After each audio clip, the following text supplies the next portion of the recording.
गीता अध्याय 2 श्लोक 68।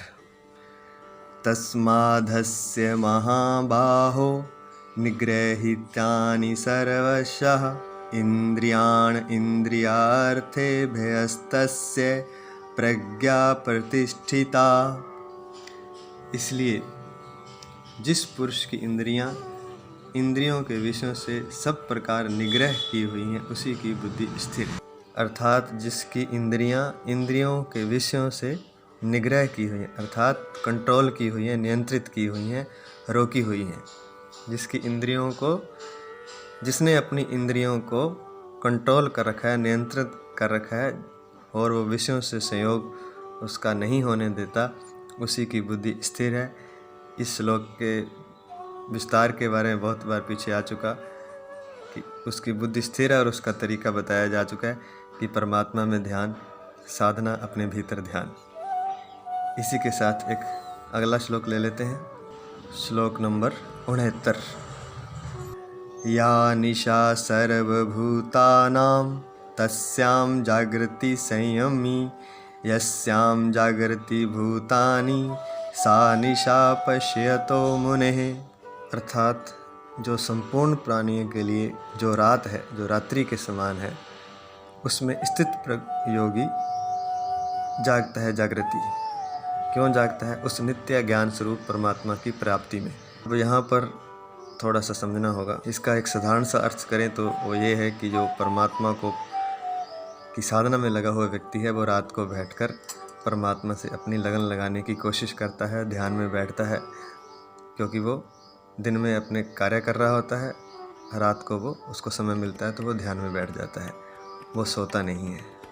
ये एक साधारण अर्थ हम कर सकते हैं, लेकिन इसका गहराई में अर्थ ये है कि जो परमात्मा से मिला हुआ व्यक्ति है, जो परमात्मा से मिल चुका है, जो समाधिस्थ है, दिन में तो अपने वो क्रियाकलाप करता है, कर्म करता है, और रात को वो निद्रा में अपना समय व्यतीत नहीं करता। वो बैठ करके उस परमात्मा से एक रूप हो जाता है और पूरी रात्रि अपने परमात्मा से के रस में मगन होकर के बिताता है। इसके बहुत से उदाहरण हैं। जो संतों महात्माओं के पास जाते रहते हैं उन्हें पता होगा कि बहुत से संत रात को सोते भी नहीं हैं, वह बैठकर ध्यान ही करते हैं, क्योंकि उनकी लगन उस परमात्मा से जुड़ी हुई होती है और उससे उनकी नींद भी पूरी हो जाती है। पूरी होने का मतलब ये नहीं है कि वो सो जाते हैं, उस ध्यान में से ही उनको नींद की आवश्यकता नहीं रहती। जैसे महाअवतार बाबा की जो परंपरा है, जिसमें लाहाड़ी महाशय का जिक्र आता है, तो वो दिन में अपना नौकरी करते थे, अपना कर्म करते थे और रात भर वो सोते नहीं थे। रात को बैठ करके ध्यान साधना करते थे और अपना समाधि में डूबे रहते थे। और आगे चलते हैं। जिस नाशवान संसारिक सुख की प्राप्ति में सब प्राणी जागते हैं, और दिन में क्या करते हैं? सब प्राणी सुखों की प्राप्ति में। सुख कौन से? जो नाशवान है, जो खत्म होने वाले हैं, जो क्षणिक है। एक सुख है जो नाशवान नहीं है, जो शाश्वत है, वो है भीतर। एक जो बाहर सुख है, जो क्षणिक भी है और नाशवान भी है। तो उस नाशवान संसारिक सुख की प्राप्ति में सब प्राणी जागते हैं, दिन में भागे भागे फिरते हैं, कर्म करते हैं। लेकिन जो योगी है वो उसमें क्या करता है? तो जो परमात्मा को तत्व से जानने वाले मुनि हैं, उनके लिए वह रात्रि के समान है। जो लोगों के लिए दिन है वो उनके लिए रात्रि के समान है। अब उनके लिए रात्रि के समान क्यों है? उन्हें वो रात्रि इसलिए लगती है क्योंकि रात में जैसे हम सो जाते हैं, रात में तो हम स्वप्न देखते हैं,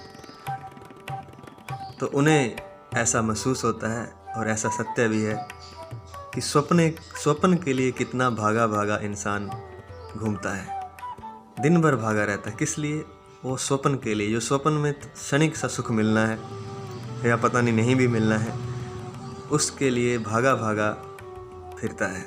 इसलिए उनको रात्रि प्रतीत होती है कि जैसे रात्रि को